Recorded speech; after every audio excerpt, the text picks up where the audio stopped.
പൊളിമിക്സ് ആരംഭിക്കുകയാണ്. ഏവർക്കും സ്വാഗതം. ഇന്ത്യൻ യൂണിയൻ മുസ്ലിം ലീഗിന്റെ അന്തമില്ലാത്ത വളർച്ച കണ്ടുകൊണ്ടാണ് പൊളിമിക്സ് ആരംഭിക്കുന്നത്. ഭരണഘടനാ വിദഗ്ധനായ ബനാത്ത് വാലയിൽ നിന്ന് വിദേശകാര്യ വിദഗ്ധനായ ഇ അഹമ്മദിലേക്കും അവിടെ നിന്ന് സകലകലാ വല്ലഭനായ PK കുഞ്ഞാലിക്കുട്ടിയിലേക്കും വളർന്ന മുസ്ലിം ലീഗ് ഒരു സംഭവം തന്നെയാണ്. മുസ്ലിം ലീഗ് ഒരു സംഭവമല്ലേ, അത് പിന്നെയും വളരുകയല്ലേ, ഇതു കണ്ടാർക്കും കണ്ണെരിയല്ലേ. മുസ്ലിം ലീഗ് ഒരു സംഭവമല്ലേ, അത് പിന്നെയും വളരുകയല്ലേ, ഇത് കണ്ടാർക്കും കണ്ണെരിയല്ലേ, ഇളക്കം വേണ്ട. മുസ്ലിം ലീഗ് ഒരു സംഭവമല്ലേ, അത് പിന്നെയും വളരുകയല്ലേ, ഇതു കണ്ടാർക്കും കണ്ണെരിയല്ലേ. ഇന്ത്യൻ യൂണിയൻ മുസ്ലിം ലീഗിന്റെ നാഷണൽ സെക്രട്ടേറിയറ്റ് യോഗം എന്നോട് ചേരുകയുണ്ടായി. യോഗത്തിലെ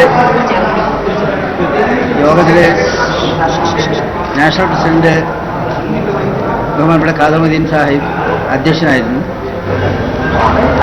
രാഷ്ട്രീയ സാഹചര്യങ്ങളെക്കുറിച്ച് party general secretary PK Kunhali Sahib ചർച്ചകൾ തുടങ്ങി. If briefing is recorded in English, we will say that also later. അധികം I think we will open up. We need English briefing. That's what. Malayalam also we will say later. We will say English also. Last time there was a complaint that we have ignored the national press. So that anyhow. Muslim League അവഗണിച്ചതായി ദേശീയ മാധ്യമങ്ങൾക്ക് പരാതിയുണ്ടെന്ന് ET പറയുന്നത് എവിടെയിരുന്നാണ് എന്നാരും അത്ഭുതപ്പെടേണ്ട. ഈ ദേശീയ നേതൃയോഗം ചേർന്നത് മലപ്പുറത്തല്ല, ദില്ലിയിൽ വെച്ച് തന്നെയാണ്. ശരിക്കും ദില്ലിയിൽ വെച്ച്. ഇന്ന് കൂടിയിട്ടുള്ള യോഗത്തിൻ്റെ പ്രധാനമായിട്ടുള്ള ചർച്ചകളിൽ എല്ലാവരും ഇവിടെ ഒരു കാര്യത്തിൽ സംതൃപ്തി രേഖപ്പെടുത്തി. കേരളത്തിൽ വരാൻ വേണ്ടി പോകുന്ന ഉപതെരഞ്ഞെടുപ്പിൽ പാർട്ടി നേതൃത്വവുമായി നാഷണൽ നേതൃത്വവുമായൊക്കെ ചർച്ച ചെയ്തെടുത്ത തീരുമാനങ്ങൾ, ആ തീരുമാനങ്ങൾ എല്ലാവരും സന്തുഷ്ടി രേഖപ്പെടുത്തി. എന്നുവെച്ചാൽ കുഞ്ഞാലിക്കുട്ടി സാഹിബിനെ ദില്ലിയിലേക്ക് കയറ്റിവിടുന്ന കാര്യത്തിൽ അവിടെയുള്ളവർക്കും സന്തോഷമാണ് എന്ന്. പ്രധാനമായും ഇന്നത്തെ യോഗം ചർച്ച ചെയ്തിരുന്നത് ദേശീയ തലത്തിൽ മുസ്ലിം ലീഗിൻ്റെ പ്രവർത്തനം കൂടുതൽ ശക്തിപ്പെടുത്തുന്നതിന് വേണ്ടിയിട്ടുള്ള സംഘടനാ പ്രവർത്തനങ്ങളെ പറ്റിയാണ്. അതിന് പുറമെ പ്രധാനമായും ഇക്കഴിഞ്ഞ 5 സംസ്ഥാനങ്ങളിലെ തെരഞ്ഞെടുപ്പിൽ വന്നിട്ടുള്ള രാഷ്ട്രീയ സംഭവവികാസങ്ങളെയും യോഗം വിലയിരുത്തുകയുണ്ടായി. തെരഞ്ഞെടുപ്പിൻ്റെ റിസൾട്ട് ഇന്ത്യയിലെ ജനാധിപത്യ മതേതര വിശ്വാസികളെ വളരെ ഗൗരവമായ പുനർചിന്തയിലേക്ക് കൊണ്ടുപോകുന്ന വിധത്തിലുള്ള കാര്യങ്ങളാണ്. വളരെ അപകടകരമായൊരു ചൂണ്ടുവലയാണ് തെരഞ്ഞെടുപ്പ് നൽകുന്നത്. ഇന്ത്യ അപകടകരമായൊരു ദിശയിലേക്ക് BJP ഗവൺമെൻറ്റിൻ്റെ ഭരണത്തിന് കീഴിൽ വന്നുകൊണ്ടിരിക്കുന്നു എന്നതിൻ്റെ സൂചനകളാണ്. അതുകൊണ്ട് വളരെ ഗൗരവമായിട്ട് മതേതര ജനാധിപത്യ പ്രസ്ഥാനങ്ങൾ ഈ അപകടങ്ങളെ എങ്ങനെ തരണം ചെയ്തതിനെക്കുറിച്ച് ഗൗരവമായിട്ട് ആലോചിക്കണമെന്നതാണ് തെരഞ്ഞെടുപ്പ് ചർച്ചകൾ വിലയിരുത്തിക്കൊണ്ട് ഞങ്ങൾ എത്തിയിട്ടുള്ള നിഗമനം. അതേതായാലും നന്നായി. തെരഞ്ഞെടുപ്പ് ഫലം വന്നതിന് ശേഷം പാണക്കാട്ടും കോട്ടക്കലും യോഗം ചേർന്നപ്പോൾ അത് അവലോകനം ചെയ്തില്ലെങ്കിലും ദില്ലിയിൽ വെച്ച് യോഗം ചേർന്നപ്പോൾ അത് അവലോകനം ചെയ്തല്ലോ, അത് നന്നായി. ഇനി ഏതായാലും ബാക്കിയൊക്കെ ദേശീയ പ്രസിഡന്റ് പറയും. Thanks to you all. The Indian Union Muslim League's National Secretariat meeting was held today in the august presence of our Haider Ali Shah Tangal Sahib, and in this meeting we have decided to conduct think tank meeting in Goa. In that meeting we can bring intellectuals from all over India who are well interested in preserving secular ideas and preserving democracy, preserving the rights of the minorities.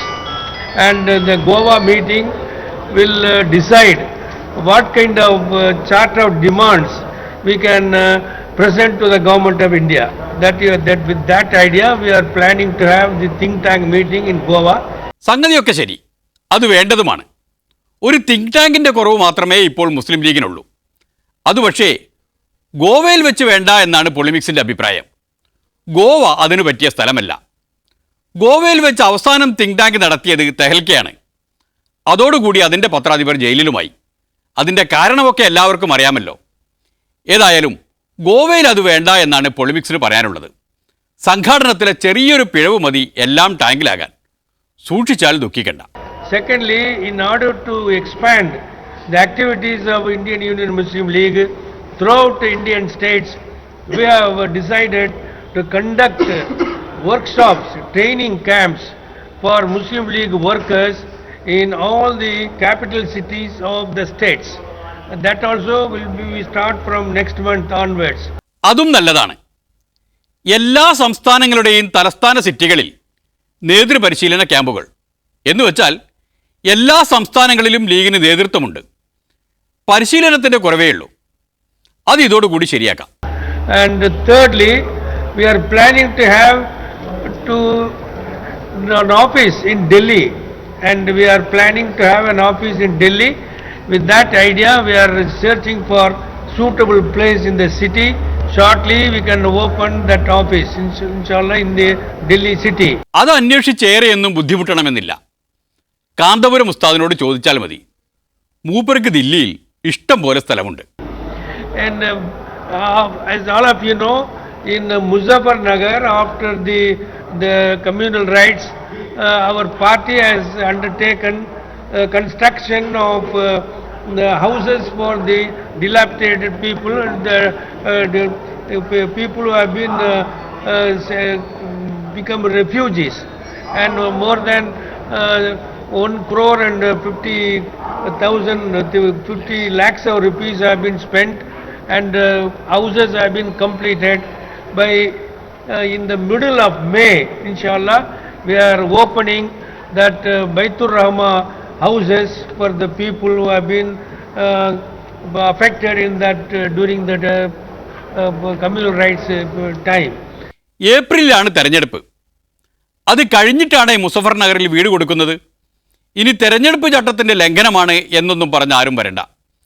അതൊക്കെ പോട്ടെ, ഭൂരിപക്ഷം എന്തുണ്ടാവും? മലപ്പുറമാണ്, കുഞ്ഞാലിക്കുട്ടിയാണ്. ഇനി അറിയേണ്ടത് ഭൂരിപക്ഷം മാത്രമാണല്ലോ. അല്ല, അത് ഇലക്ഷനല്ല. ഇലക്ഷനിൽ ഭൂരിപക്ഷത്തിൻ്റെ എണ്ണം പറയുന്നത് ശരിയാണ്. എന്തായാലും നല്ല ഭൂരിപക്ഷം ഉണ്ടാവും. അത്രയല്ലേ പറയാൻ പറ്റും, അല്ലേ?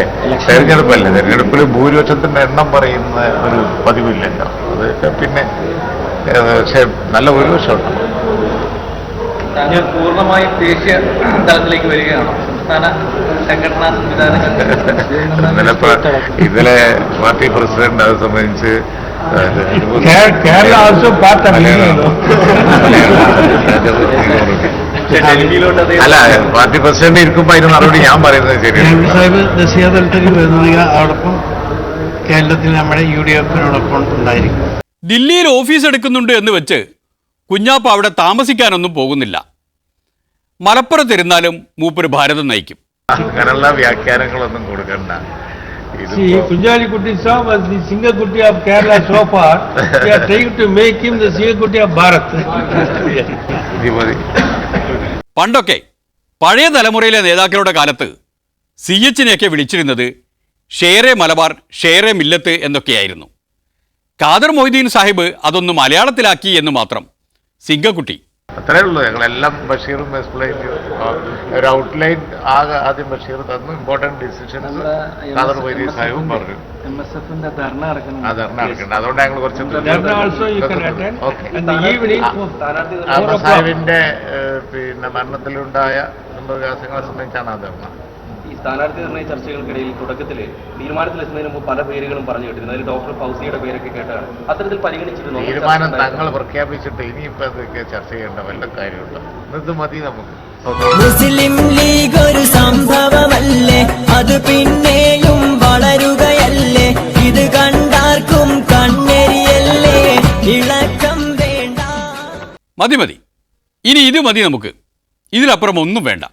കുഞ്ഞാലിക്കുട്ടി, സിംഗക്കുട്ടി. ഇനിയൊരിടവേളയാണ്.